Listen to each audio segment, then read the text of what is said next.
The story of Esther is very intriguing, and I see that there are so many lessons we can glean from that book of Esther. But I want to quickly speak to this. Esther was in a place in her marriage that wasn't so pleasant. It wasn't really easy for her. I'm not sure there was so much emotional safety in her marriage. And, she was at a place where she wasn't really free to speak to her husband because of his status, or maybe because of some other things. I mean, she has heard what happened to her predecessor and all that. So she was probably relating with him in fear. But Esther did not leave it that way. That's something I realized. Something came up and pushed her, but she could have resisted. She could have said no.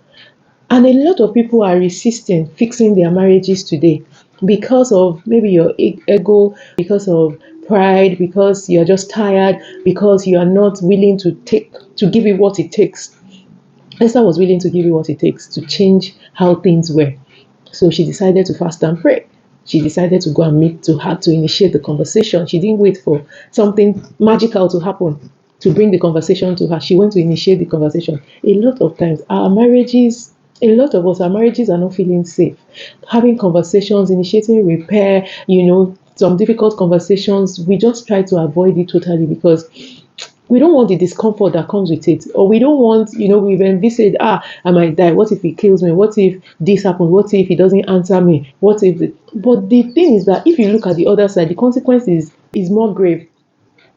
The consequence of not trying, of not doing, of leaving things the way they are is more grave.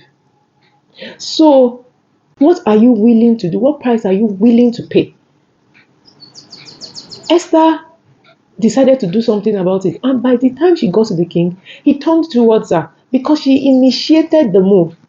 You are sitting there saying, my husband is not this, is not that, my wife is, you have all the complaints in the world, and you are not wrong, but the answer is also in your hand. You can stand up and initiate the change that you want. Whatever is going to take. If you need help, reach out. If you need to fast and pray, then fast and pray. Whatever you need to do, the change is possible.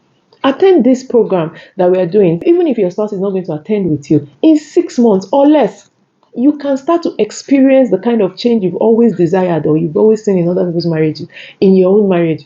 If Esther had stayed the way she was, her life could have been lost. She could have lost her people. Things could have gone haywire. But she decided to do something. Decide to do something today for your children, for your career, for your life, for your calling, for your purpose. Decide to do something and about your marriage, because it is tied. Your marriage working is tied to a whole lot of other things. And you sitting down there saying there's nothing you can do and feeling bad and feeling justified and all that will not solve the problem. Join our Rewire program, 6 months. And we are going to deal with matters from the root and ensure that that transformation that you desire, that you need, happens in your marriage within the next 6 months.